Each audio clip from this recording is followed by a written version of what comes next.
आज हम एक ऐसे ग्लोबल क्लैश के बारे में बात करने वाले हैं जो सिर्फ इंडिया और अमेरिका के बीच नहीं हो रहा, ये पूरे ग्लोबल ट्रेड चेन को अफेक्ट कर रहा है। डोनाल्ड ट्रंप जो कि इंडिया के साथ बहुत ही अच्छा रिश्ता बनाते हुए चल रहे, डोनाल्ड ट्रंप ने इंडिया के ऊपर 50% टैरिफ लगा दिया और इसके पीछे का कारण सुन के आप हैरान रह जाओगे। और ये कोई ट्रेड डेफिसिट या पॉलिटिकल स्टंट नहीं है, ये एक सोची समझी पॉलिटिक्स है जो ग्लोबल इकोनॉमी में किया जा रहा है। ये ट्रेड वार रशिया यूक्रेन वार हो या इंडिया पाकिस्तान का वार हो, सभी चीजों को इफेक्ट करता है। इसके साथ 2025 ब्रिक्स समिट में क्या हुआ, ये भी एक बड़ा इम्पैक्ट देता है इस ट्रेड वार पे, जहां पर इंडिया ने काउंटर नैरेटिव दिया है अमेरिका को। तो आज के वीडियो में हम बात करने वाले ट्रेड वार से लेके ब्रिक्स समिट के बारे में सब कुछ डिटेल में समझेंगे स्टेप बाय स्टेप। मेरा नाम है फाइन चौधरी, आप देख रहे थे सोशल आई।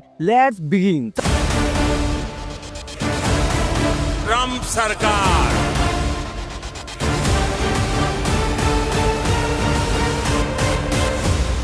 सबसे पहले हम समझते हैं कि ये टैरिफ क्या है। सिंपल वर्ड में समझा जाए तो टैरिफ एक ऐसा टैक्स है जो एक कंट्री दूसरे कंट्री के प्रोडक्ट्स के ऊपर लगाता है। कोई कंट्री अगर दूसरे कंट्री से कुछ भी माल इंपोर्ट करता है तो उस आइटम के ऊपर टैक्स लगने के बाद वो आइटम महंगा हो जाता है। ये tax country to country vary करता है डिफरेंट परसेंटेज पे। डोनाल्ड ट्रंप का पहला स्टेटमेंट था इंडिया के ऊपर जब 25% टैरिफ लगाया था। डोनाल्ड ट्रंप का कहना है कि इंडिया यूएसए को सिर्फ एक्सपोर्ट ही करता है, ज्यादा इंपोर्ट कम होता है वहां से, जहां पर एनुअली ट्रेड डेफिसिट है 45 to 50 बिलियन यूएस डॉलर। मतलब इंडिया अमेरिका को जीन्स, ज्वेलरीज, मेडिसिन सप्लाई तो करता है, लेकिन अमेरिका से ज्यादा आइटम परचेज नहीं करता। लेकिन ये पूरा सच नहीं है, इसके पीछे और एक बहुत ही बड़ा मुद्दा है। करंट टाइम जब अमेरिका ने 25% टैरिफ और लगा दिया और टोटल 50% टैरिफ हो गया,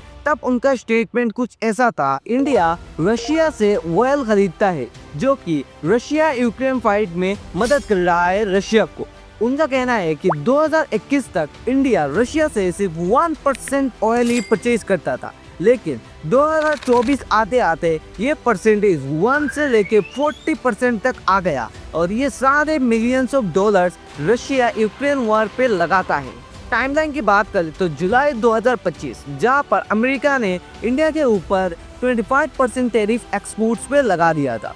अगस्त 2025 को ये परसेंटेज डबल करके 50% टैरिफ लगा दिया। ये टैरिफ लगाया गया है textiles, jewelleries, medicine, sea food, electronic item और एल्यूमिनियम स्टील्स, इन सब के ऊपर। इन सेक्टर्स के ऊपर टैरिफ लगाने के बाद ये सारे इंडस्ट्री जो कि बूम कर रहे थे और बहुत ही ज्यादा प्रॉफिट जनरेट करके दे रहे थे इंडिया को, अब ये घट के बहुत ही कम आ चुके हैं। इसके कारण इंडिया के जीडीपी के ऊपर बहुत ही बड़ा इम्पैक्ट पड़ेगा। इसके साथ बहुत सारे लोग जॉबलेस होने वाले हैं, क्योंकि सी फूड जो कि इंडिया के बहुत ही बड़े सेक्टर है और ये अमेरिका में एक्सपोर्ट किया जाता है, जिससे बहुत ही ज़्यादा प्रॉफिट जनरेट होता है। और इस सेक्टर में इंडिया के बहुत सारे लोकल लोग जुड़े हुए हैं, उनका रोजी रोटी ये सारे आइटम्स के एक्सपोर्ट पर डिपेंड करता है। अब सवाल ये उठता है कि इतना ज़्यादा अच्छा दोस्ती होने के बावजूद भी अमेरिका ने इंडिया के ऊपर इतना ज़्यादा टैरिफ क्यों लगाया है? क्योंकि चाइना इंडिया से भी ज्यादा ऑयल रशिया से खरीदता है, लेकिन चाइना के ऊपर सिर्फ 27% टैरिफ लगाया गया है। के साथ डोनाल्ड ट्रंप हर दूसरे प्रेस कॉन्फ्रेंस में ये बताते हैं कि अगर इंडिया अमेरिका के साथ सही से ट्रेड नहीं करेगा तो ये एक्सटर्नल टैरिफ भी लगा सकते हैं। दूसरी तरफ हमारे इंडिया के पीएम जब अमेरिका में इलेक्शन हो रहा था तब डोनाल्ड ट्रंप के लिए कैंपेनिंग भी किए थे। इंडिया में उनके लिए बहुत बड़ा इवेंट ऑर्गेनाइज किया था। इतने इवेंट, इतने सारे पैसे खर्च करने के बाद ऐसा जवाब और आता है कंट्री से, तो इससे हमको क्या सीखने को मिलता है कि अमेरिका जैसा कंट्री और डोनाल्ड ट्रंप जैसा लीडर किसी का भी सगा नहीं है। लेकिन इंडिया में ज्यादातर आम लोगों को ये पता ही नहीं है कि टैरिफ इंडिया के आम मिडिल क्लास लोगों को भी इम्पैक्ट कर सकता है। जितना ज्यादा टैरिफ बढ़ेगा उतना हमारे प्रोडक्ट्स दूसरे कंट्रीज में या अमेरिका में सेल नहीं होंगे, जिसके कारण इंडिया के इन्फ्लेशन रेट और भी ज्यादा बढ़ेगा और ये सारे चीजें का इम्पैक्ट हमारे प्राइसिंग में असर पड़ेगा। अगर हम देखें कि इसका जवाब हमारे पीएम ने कैसे दिया तो ये भी एक इंटरेस्टिंग फैक्टर निकल के आता है। हमारे पीएम की तरफ से कोई भी ऐसा ब्रूटल स्टेटमेंट या रेस्पॉन्स नहीं आया तो कि इंडिया को स्टैंड करे ग्लोबल इकोनॉमी पे कि हम किसी के भी टैरिफ वॉर नहीं डरने वाले। इसके साथ साथ डोनाल्ड ट्रंप हर तीसरे प्रेस कॉन्फ्रेंस में ये बताते हुए पाए जाते हैं कि India Pakistan war Donald Trump के कहने पर ही बंद किया गया है। उन्होंने धमकी दिया था कि अगर इंडिया ये वॉर नहीं रोकेगा तो ये अमेरिका इंडिया के साथ ट्रेड नहीं करेगा। इसका जवाब भी हमारे फॉरेन मिनिस्टर्स या इंडिया के पीएम ऐसे डायरेक्टली नहीं दे पाए। हाल कुछ ऐसा है कि अमेरिका फिर से इंडिया के साथ एक अच्छा रिश्ता बनाने का कोशिश कर रहा है और इंडिया ने भी इसके जवाब में हाँ बोल दिया है कि हम ऐसा रिश्ता रखना चाहते हैं, लेकिन वो 50% टैरिफ अभी तक नहीं हटा। अगर हम बात करें कि 2025 ब्रिक्स समिट में क्या हुआ तो इसका भी एक बहुत ही बड़ा इम्पैक्ट पड़ता है इस टैरिफ वॉर और ट्रेड वॉर पर। जिनको नहीं पता ब्रिक्स क्या है तो ये एक ऐसा समिट है 5 ऐसे कंट्रीज को मिलाकर बनाया गया है जो ग्लोबल इकोनॉमी और सारी चीजों को रेस्पॉन्स करते हैं। B से ब्राजील, R से रशिया, I से इंडिया, C से China and S is south Africa. पहले साउथ अफ्रीका नहीं था, इसके बाद साउथ अफ्रीका ज्वाइन होने के बाद ये ब्रिक्स क्रिएट हुआ और ये ब्रिक्स 2024 पे एक्सपेंड होके और भी कंट्रीज को इनवाइट किया जो कि है इजिप्ट, इथोपिया, ईरान, यूएई और इंडोनेशिया भी ज्वाइन होने के बाद ये टोटल 10 कंट्रीज हो गए। इसका थीम था ग्लोबल करप्शन को कैसे रोका जाए और सस्टेनेबल डेवलपमेंट के ऊपर। इस समिट में एक ऐसा इम्पोर्टेंट टॉपिक भी था जो कि था टैरिफ वॉर। यहाँ पर डिसाइड किया गया है कि जो टैरिफ है उसको अच्छे से एनालाइज करके कंट्री पे लगाया जाए, ऐसे किसी भी कंट्री के ऊपर ज्यादा टैरिफ या कम टैरिफ ना लगाया जाए।